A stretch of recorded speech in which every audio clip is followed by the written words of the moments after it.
అంటే ఇప్పుడు మేము పుస్తకం చదివేటప్పుడు కూడా ఒక్క పుస్తకంలో నాలెడ్జ్ రాదు. 4-5 పుస్తకాలు రిఫర్ చేస్తాం. ఒక్కోసారి ఇప్పుడు ఇంటర్నెట్ వచ్చిన తర్వాత ఇంకా సుఖం, ఎన్నో పబ్లిష్ చూస్తాం. ఒక్క పని చేయటానికి 15-20 మంది ఒపీనియన్లు అప్రోచ్లు చూస్తే గానీ మనకు కాన్ఫిడెన్స్ రాదు దాని దగ్గరికి వెళ్ళాలి.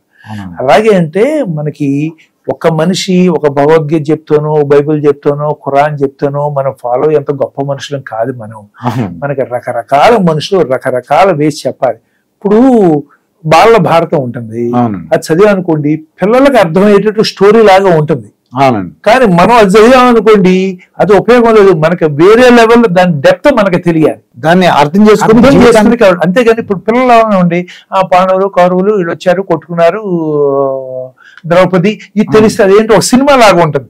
కానీ దానికి మీనింగ్ ఎంత మంచి చెడు, ఏది రైట్ ఏది రాంగ్ అవన్నీ అర్థం కాదు ఆ స్టేజ్ లో. ఇప్పుడు మనం చదివేటప్పుడు మనకు అది అర్థం అవ్వాలి. అలా ఏమవుతుందంటే వీళ్ళందరూ కూడా చాలా గొప్ప మనుషులు, మనకి రకరకాల వాళ్ళు ఒక్కొక్క టైంలో ఒక్కొక్కళ్ళు వస్తారు చెప్పటానికి. పైగా ఏమవుతుందంటే మీకు ఒక పద్ధతిలో చెప్తే అర్థం అవుతుంది, ఆయనకి ఇంకో పద్ధతిలో అర్థం అవుతుంది, నాకు ఇంకో పద్ధతిలో చెప్పాలి. అంతే కదా, అన్ని వేళ్ళు ఒకలాగా లేవు కదా. సో అందుకని మనకి వీళ్ళందరూ అంటే different ways of expressing the same thing. అది ద సేమ్ థింగ్. మీరు ఏ పుస్తకం అయినా ఎస్సెన్స్ ఈ సేమ్, ఏది తీసుకున్నా కానీ.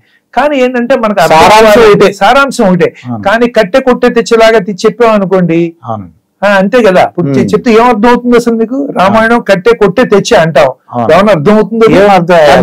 మూడు ముక్కలు అయిపోయింది కానీ అర్థమైందా? అలాగే ఏంటంటే వీళ్ళందరూ కూడా చాలా గొప్ప మనుషులు. ఒక సర్కిల్లో ఒక డాట్ ఉంటుంది, నువ్వు ఎక్కడి నుంచి చూడొచ్చు, ఎక్కడి నుంచి చూడొచ్చు, ఎక్కడి నుంచి చూడొచ్చు, ఎక్కడ చూసినా అదే డాట్ మనం చూసేది. అవునండి. కానీ మనకు అర్థమయ్యేటట్టు విపులకరంగా రకరకాల హావభావాలతో ఎక్స్ప్రెషన్ తో ఎగ్జాంపుల్స్ తో చెప్తారు. అది కొంతమందికి అర్థం అవుతుంది, కొంతమందికి అర్థం కాదు. అందుకని ఇప్పుడు మీరు వీళ్ళు చాలా గొప్ప వాళ్ళు,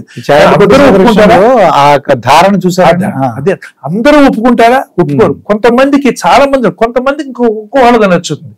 అలా ఏంటంటే మనకి ఇలాంటి వాళ్ళు ఉండబట్టే ఇంకా కొంచెం మంచి చెడు పద్ధతి అవన్నీ అర్థం అవుతుంది. మనకు చాలా అవసరం. చాలా గొప్ప మనుషులు వాళ్ళు ఇద్దరు. అంటే కొద్దిగా గరీబ్ అన్న డైరెక్ట్ గా మాట్లాడారు అంటే గరీబ్ డైరెక్ట్ మాట్లాడతారు. గత పనులు చేస్తే గదవగాకి ఏమంటారు అంతే కదా.